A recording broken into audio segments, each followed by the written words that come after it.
Okay, I'm going to show you how to program the remote on any Toyota vehicle. What you have to do is you have to leave the door open. Now what you do is you put the key in the ignition. Put it in, pull it out, put it in, pull it out.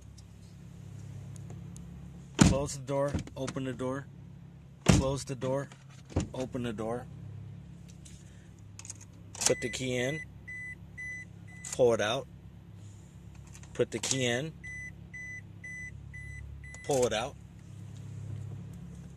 open the door, close the door, or open up, close it. You do that twice.